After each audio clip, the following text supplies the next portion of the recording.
There was a special sitting to mourn the late Raila Odinga. I was not in the house because I was amongst those who had been tasked to travel to India to bring back his remains. And let me thank all the colleagues and the majority leaders especially who convened very quickly the House to mourn this great leader.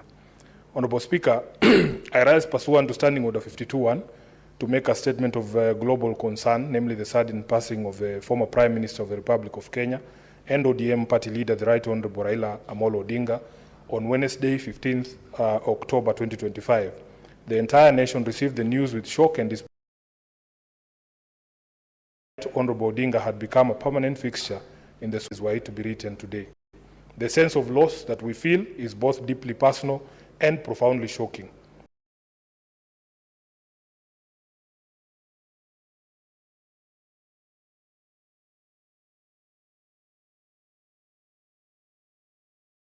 The ODM party with a firm commitment that as students of the late Raila Odinga, it behooves all of us that even at this difficult moment to remain true to his teachings.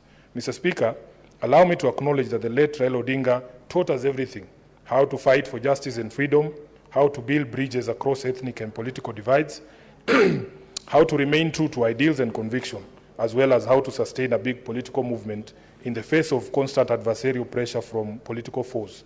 The only thing we have now learned is that he never taught us how to mourn him.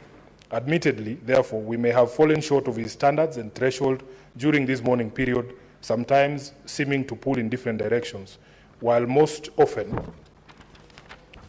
caught up in the evident confusion and emotional blur that accompanied the public outpouring of grief following the death of our beloved leader. We take responsibility for any shortcomings from the leadership during this particular period. The Senate of the Republic of Kenya must certainly be aware of the role that the late Honorable Odinga played in its conception, in the long journey of constitutionalism and the new constitutional order, especially with regard to the evolution and the growth of parliamentary democracy. No one played a bigger role than the former Prime Minister. In the birth of the 2010 Constitution, reference to Right Honorable Odinga as the father of devolution was not without cause, for everyone acknowledged that his vision, foresight, and consistency brought towards a better constitution ensured we are all here today. Individually and collectively, we owe the departed Prime Minister a debt of gratitude. His place in the nation's history and in the world as a leading international statesman is guaranteed forever. Be that as it may, Mr. Speaker, this period has also opened our eyes to the sheer popularity that the enjoys across the globe. The tributes have poured in from every corner of the world. It's quite touching, some of them quite creative, like the clip of Tanzanian youth jumping into the sea while holding celebratory placards, or random travelers breaking into renditions of the late Odinga's favorite tune, Jamaican Farewell, by Harry Belafonte. The love has been heartwarming, even though this has been the most difficult period of our collective lives. The love and support has been phenomenal. Mr. Speaker, may I also pay tribute to the greater Odinga family, led by Dr. Oburu Oginga, who's now our new acting party leader, and Mama Ida Odinga for the long years that they not only shared their son, their brother, their father and husband with the world, but became a pillar on which he found comfort and safety through very turbulent years of a thoroughly consequential political life. Because of them, the Raila Odinga phenomenon was made possible. We will always celebrate them and the sacrifices they have made on behalf of millions. To all the heads of state and government across the world, to the supporters, the ordinary citizens and the admirers of Raila who mourned with us, we saw you, we heard you, and we say thank you. Mr. Speaker, the outpouring of grief since the death of our leader, manifested by the millions who turned up to bid him farewell, as well as the emotions and passion expressed by citizens so far, confirm what we have always known, that the Right Honorable Odinga was a people's living institution. Therefore, we stand on hallowed ground today when we mourn him. For millions of us, Baba was a compass, showing us direction and acting as a standard bearer for courage and principled leadership.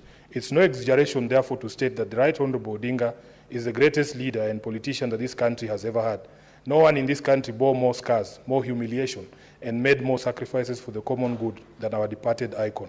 In the face of such challenges as Raila underwent, lesser leaders would have capitulated and given in to the allure of wealth, greed, tokenism, and bad governance. But the great Raila held his head high, stuck to his conviction, and lived a life that became a school on its own.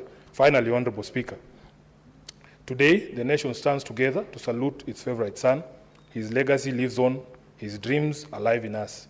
As he watches over us from a peaceful place, we make a solemn vow to never compromise on the principles he taught us and the ideals by which he lived. This was an icon of justice and democracy revered across the world. I am privileged, Honorable Speaker, to have known and worked with him. It has been the greatest honor of my life to serve at the feet of the enigmatic Raila Amolo Odinga. May he rest well. Thank you, Honorable Speaker.